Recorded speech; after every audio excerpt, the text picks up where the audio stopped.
ഈശോയിൽ ഏറ്റവും സ്നേഹമുള്ള സഹോദരി സഹോദരന്മാരെ, ഇന്നത്തെ മനുഷ്യർ ഏറ്റവും കൂടുതൽ അസ്വസ്ഥപ്പെടുന്നതും ആകുലപ്പെടുന്നതും ചിന്തിക്കുന്നതുമായൊരു കാര്യം, എനിക്ക് ജീവിതത്തിലെ പല കാര്യങ്ങളിലും അങ്ങനെ ചെയ്യരുത്, അങ്ങനെ പറയരുത്, അങ്ങനെ പ്രവർത്തിക്കരുത് എന്നൊക്കെ ആഗ്രഹമുണ്ട്. പക്ഷേ അത് നിറവേറ്റാനായിട്ട് സാധിക്കുന്നില്ല. ഇങ്ങനെ നിറവേറ്റാനായിട്ട് സാധിക്കാത്തതിൻ്റെ പിന്നിലെ ഒരു പൈശാചികമായ ശക്തി ഇടപെടൽ, അത് പ്രധാനമായിട്ടും കടന്നു വരുന്നത് നമ്മളിലെ ചില സ്വഭാവ വൈകല്യങ്ങളാണ്. അങ്ങനെയുള്ള സ്വഭാവ വൈകല്യങ്ങളിലെ ഒന്നാമത്തെ, അതുപോലെ തന്നെ പ്രധാനപ്പെട്ട ഒരു വൈകല്യമാണ് ആസക്തി. ആസക്തി എന്ന് പറഞ്ഞാൽ നിയന്ത്രിക്കാൻ പറ്റാത്ത ആഗ്രഹത്തെയാണ് ആസക്തി എന്ന് പറയുന്നത്. എനിക്ക് അങ്ങനെ പറയരുത്, ചെയ്യരുത്, പ്രവർത്തിക്കരുത്, പെരുമാറരുത് എന്ന് ആഗ്രഹമുണ്ട്. പക്ഷേ ആ ആഗ്രഹത്തെ നിയന്ത്രിക്കാൻ പറ്റുന്നില്ല. അങ്ങനെയുള്ള ആസക്തികളിൽ പ്രധാനപ്പെട്ട ഒരു 6 ആസക്തികൾ ഞാൻ പറയുന്നു. അതിലൊന്നാമത്തെ ആസക്തിയാണ് കണ്ണുകളുടെ ആസക്തി. കർത്താവിൻ്റെ വചനം പറയും, മത്തായിയുടെ സുവിശേഷം 6-ാം അധ്യായം 22-ാം തിരുവചനം, കണ്ണാണ് ശരീരത്തിൻ്റെ വിളക്ക്. കണ്ണ് കുറ്റമറ്റതെങ്കിൽ ശരീരം മുഴുവൻ പ്രകാശിക്കും. കണ്ണ് ദുഷിച്ചതെങ്കിലോ ശരീരം മുഴുവൻ ഇരുണ്ടു പോകും. അപ്പോൾ കണ്ണുകളുടെ ആസക്തി, കണ്ണുകളെ നിയന്ത്രിക്കാൻ പറ്റുന്നില്ല. ഈ നിയന്ത്രിക്കാൻ പറ്റാത്ത വിധത്തിലുള്ള അശുദ്ധമായ, അയോഗ്യമായ, കാണാൻ പാടില്ലാത്ത കാര്യങ്ങളിലേക്ക് എൻ്റെ കാഴ്ച അറിയാതെ പോവുക. അങ്ങനെ അറിയാതെ പോകുന്നുവെങ്കിൽ എനിക്കവിടെ നിയന്ത്രിക്കാൻ സാധിക്കുന്നില്ലെന്ന അർത്ഥം.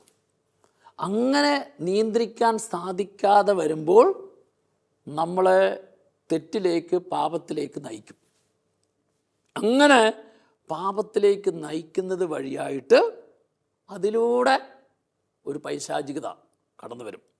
ആ കടന്നു വരുന്ന പൈശാചികത പിന്നെ നമ്മുടെ കണ്ണുകളെ അങ്ങനെ തന്നെ പോകാനായിട്ട് എന്നെ പ്രേരിപ്പിക്കുക, എന്നെ നിർബന്ധിക്കുകയാണ്. Praise the Lord.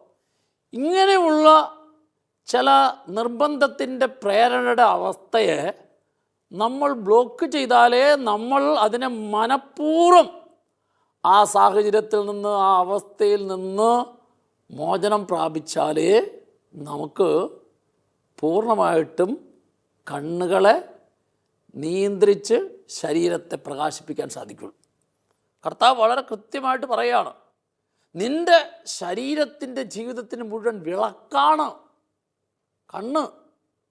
കണ്ണ് കുറ്റമറ്റതാണെങ്കിൽ മാത്രമേ ശരീരം മുഴുവൻ പ്രകാശിക്കുള്ളൂ, ജീവിതം പ്രകാശിക്കുള്ളൂ.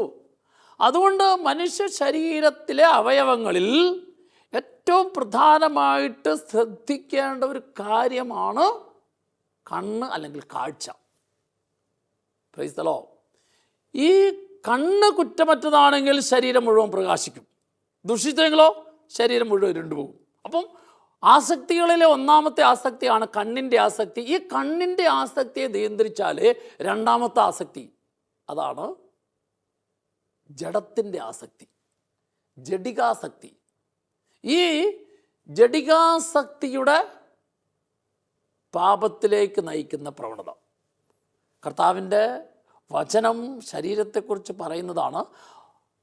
റോമാലേഖനം 12-ാം അധ്യായം 1-ാം വചനത്തിൻ്റെ 2-ാം ഭാഗം, ശരീരം ആരാധിക്കാൻ വേണ്ടിയിട്ടാണ്. നിങ്ങളുടെ ശരീരത്തെ വിശുദ്ധവും കർത്താവിന് പ്രീതികരമായ ഇഷ്ടപ്പെട്ട സജീവ ബലിയായി നിങ്ങളുടെ ശരീരത്തെ നിങ്ങൾ അർപ്പിക്കുമെന്ന്, ഇതാണ് യഥാർത്ഥ ആരാധന.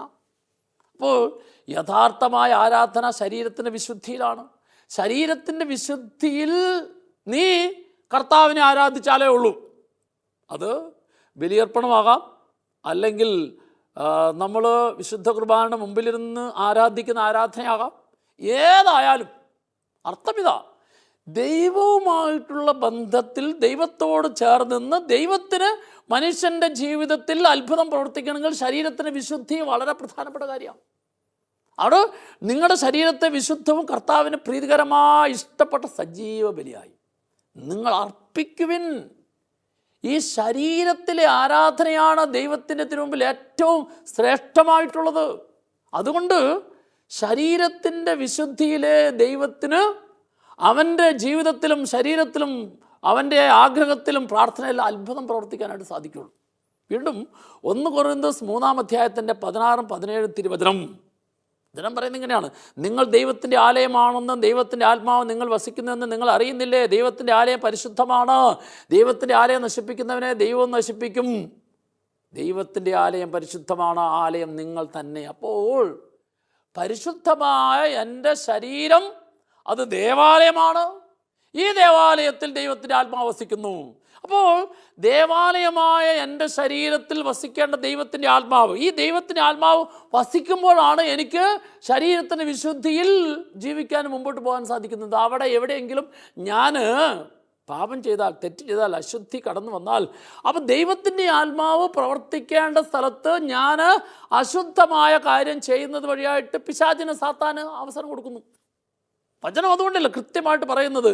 എഫേസ്യ ലേഖനം 4 22 തിരുവചനം: സാത്താന് നിങ്ങൾ ഇടം കൊടുക്കരുത്, അവസരം കൊടുക്കരുത്. ശ്രദ്ധിക്കേണ്ട കാര്യമാണ്.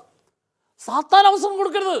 സാത്താൻ അവസരം കൊടുത്തു കഴിഞ്ഞാൽ, അവൻ കയറി കഴിഞ്ഞാൽ, ആത്മാവിൻ്റെ പ്രവർത്തനം നിൻ്റെ ശരീരത്തിലും ജീവിതത്തിലും ഉണ്ടാകേണ്ടത് അവിടെ എല്ലാം കുറഞ്ഞു പോകാൻ കാരണമായി തീരും. അത് പിന്നീട് കുറഞ്ഞ് നീ തെറ്റിൻ്റെ, പാപത്തിൻ്റെ, ദുശീലത്തിൻ്റെതായ അവസ്ഥയിൽ അടിമപ്പെട്ടിട്ട് പിശാച് നിൻ്റെ ബുദ്ധിയെയും ശരീരത്തെയും ചിന്തയും എല്ലാം നെഗറ്റീവ് തന്ന് ഭരിക്കാൻ തുടങ്ങും. നെഗറ്റീവ് തന്ന് നിന്നെ നയിക്കാനായിട്ട് തുടങ്ങും. അതുകൊണ്ട് എപ്പോഴും നീ ഈ കാര്യത്തിൽ ശ്രദ്ധിക്കണം. വചനം വീണ്ടും ഓർപ്പിക്കുകയാണ്. 1 കൊരിന്ത്യർ 6 13 തിരുവചനം: ശരീരം ദുർവൃത്തിക്ക് വേണ്ടിയുള്ളതല്ല, ശരീരം പാപത്തിന് വേണ്ടിയുള്ള, ശരീരം തിന്മയ്ക്ക് വേണ്ടിയിട്ടുള്ള, ശരീരം കർത്താവിനും കർത്താവ് ശരീരത്തിനും വേണ്ടിയിട്ടുള്ളതാണ്. ശരീരം കർത്താവിനും കർത്താവ് ശരീരത്തിനും വേണ്ടിയിട്ടുള്ളത്. അപ്പം ശാരീരികമായിട്ട് കർത്താവുമായിട്ടുള്ള നല്ലൊരു ബന്ധം വേണം. ഈ ബന്ധത്തിലാണ് ഞാൻ വിശുദ്ധ കുർബാന സ്വീകരിക്കുമ്പോൾ ഈശോയുടെ ശരീരം എന്നിലേക്ക് കടന്നു വരുമ്പോൾ എൻ്റെ ശരീരവും യേശുവിൻ്റെ ശരീരവുമായിട്ട് ഒന്നായി തീർന്നാൽ പിന്നെ എൻ്റെ ശരീരവും ചിന്തയും എല്ലാം ഞാൻ യേശുവിൻ്റെതാക്കി മാറ്റുകയാണ്. അതായത് യേശുവിൻ്റെ ശരീരം എൻ്റെ ശരീരത്തിൽ ലയിക്കുമ്പോൾ പിന്നെ എൻ്റെ ശരീരത്തിൻ്റെ പ്രവർത്തനം, മനസ്സിൻ്റെ പ്രവർത്തനം, ചിന്തയുടെ പ്രവർത്തനം എല്ലാം ദൈവീകമാണ്. അതാണ് കർത്താവിൻ്റെ വചനം അങ്ങനെ നിനക്ക് പറഞ്ഞിരുന്നത്. അപ്പോൾ പ്രധാനമായിട്ടും ശ്രദ്ധിക്കണം, ഈ ജഡത്തിൻ്റെതായ നിയന്ത്രിക്കാൻ പറ്റാത്ത ആഗ്രഹം നിൻ്റെ ശരീരത്തിൽ പിടികൂടാൻ പാടില്ല. ഇനി നീ അത്തരത്തിലുള്ളതായ ഒരു ശരീരത്തിൻ്റെ പ്രവണതയിലേക്ക്, ഇച്ഛയിലേക്ക്, ആഗ്രഹത്തിലേക്ക്, ഇഷ്ടത്തിലേക്ക് നീ വിട്ടാൽ, ആ വിടുന്നത് വഴിയായിട്ട് ചിലപ്പോൾ ചെറുതായിരിക്കാം, പക്ഷേ വിടുന്നത് വഴിയായിട്ട് കുഴപ്പമുണ്ടാകുന്നത് എന്താണെന്ന് വെച്ച് കഴിഞ്ഞാൽ അതുവഴിയായിട്ട് പിശാചിൻ്റെ പൈശാചികമായൊരു ശക്തി ശരീരത്തിലേക്ക് കടന്നു വരാനും നിന്നെ വീണ്ടും വീണ്ടും പാപത്തിലേക്ക് നയിക്കാനും സാധിക്കുന്നുണ്ട്. അതുകൊണ്ടാണ് പ്രത്യേകമായിട്ടും ദുശീലത്തിൻ്റെ, ലഹരി പദാർത്ഥങ്ങളുടേതായ ഒരു കാര്യവും നീ ഉപയോഗിക്കരുതെന്ന് പറയുന്നത്. ഇപ്പോൾ ചിലരെങ്ങനെ പറയും, ഞാൻ വല്ല ആഘോഷങ്ങൾക്ക് കൂട്ടുകാരുടെയൊക്കെ കൂടെ പക്ഷേ എന്താണെന്നറിയാമോ, വല്ലപ്പോഴും ആണെങ്കിൽ ഈ വല്ലപ്പോഴും കൂടുന്നതിന് അതിലൂടെ ഒരിക്കൽ പിശാച് കടന്നു വന്നാൽ പിന്നെ നിൻ്റെ ചെയ്യും, ഈ വല്ലപ്പോഴും മാറ്റി അത് കൂടുതലാക്കി മാറ്റും. Praise the Lord. അതുപോലെ തന്നെ സ്വയംഭോഗം, സ്വവർഗഭോഗം, വ്യഭിചാരം, ഇത്തരത്തിലുള്ളതായ പാപത്തിലേക്ക്, തെറ്റിലേക്ക് പോകുന്തോറും മനുഷ്യൻ്റെ ആ ശരീരത്തിലേക്ക് പിശാചിൻ്റെതായ ഇടപെടൽ കൂടുതൽ കടന്നു വന്നാൽ മനുഷ്യൻ്റെ ശരീരത്തിലെ വിശുദ്ധി മാറി, വിശുദ്ധിയുടെ ചൈതന്യം കുറഞ്ഞ് അശുദ്ധിയുടേതായ പ്രവൃത്തികൾ കടന്നു വന്നാൽ പിന്നെ മനുഷ്യന് ചില തെറ്റുകളെ, ചില പാപത്തെ, ചില ജഡികമായിട്ടുള്ള അവസ്ഥകളിൽ നിന്ന് പിന്മാറാനായിട്ട് സാധിക്കാത്ത വിധത്തിൽ പിശാച് ഇങ്ങനെ ഒരു പാപത്തിൽ നിന്ന് വീണ്ടും അതേ തെറ്റിലേക്ക് നയിച്ചുകൊണ്ടിരിക്കും. അപ്പോൾ ശരീരം കർത്താവിനെ ആരാധിക്കാനുള്ളതാണ്. ശരീരം കർത്താവിന്, കർത്താവ് ശരീരത്തിന് വേണ്ടിയിട്ടുള്ള ഈ വചനങ്ങളോട് നമുക്ക് പറഞ്ഞിരുന്നത് അങ്ങനെ വിശുദ്ധിയിൽ ജീവിക്കണം. സ്വയംഭോഗം, സ്വർഗഭോഗം, വ്യഭിചാരം, ഇതിലൂടെയൊക്കെ വരുന്നതായ വലിയൊരു പൈശാചിക ശക്തിയുണ്ട്. അപ്പം ഈ ശരീരത്തിൽ ദൈവം തന്നിരിക്കുന്ന കഴിവുകളിൽ ഏറ്റവും പ്രധാനപ്പെട്ട കഴിവാണ് ലൈംഗികത എന്ന കഴിവ്. ഈ ലൈംഗികത എന്ന കഴിവ് കർത്താവ് വിവാഹം എന്ന കൂദാശയിലൂടെ നൽകുന്ന ജീവിത പങ്കാളിയുമായിട്ട് മാത്രം. അപ്പോൾ ജീവിത പങ്കാളി ഭാര്യയ്ക്കും ഭർത്താവിനും ഈ ശരീരത്തിൽ കർത്താവ് തന്നിരിക്കുന്ന വിശുദ്ധമായിട്ടുള്ള ലൈംഗികത കഴിവ് സ്നേഹത്തിൻ്റെ പ്രവൃത്തിയാണ്.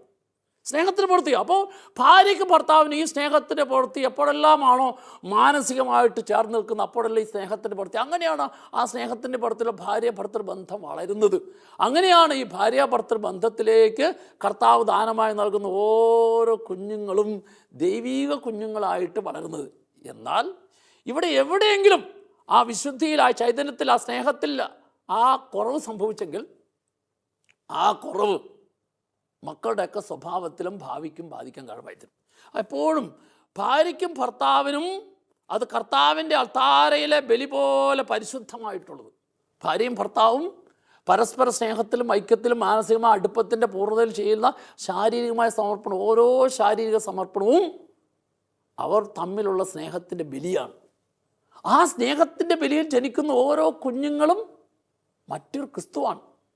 അങ്ങനെ കണ്ട് ഭാര്യ ഭർത്താക്കന്മാർ ജീവിക്കുമ്പോൾ അവിടെ ദാമ്പത്യ ജീവിതം, കുടുംബജീവിതം അനുഗ്രഹിക്കപ്പെട്ടതായി മാറും. ഇപ്പോൾ ഈ സ്നേഹത്തിൻ്റെ പ്രവൃത്തി പുറത്ത് ഒരു സ്ത്രീ പുരുഷനും ചെയ്താൽ അത് പാപത്തിൻ്റെ പ്രവൃത്തിയാവും.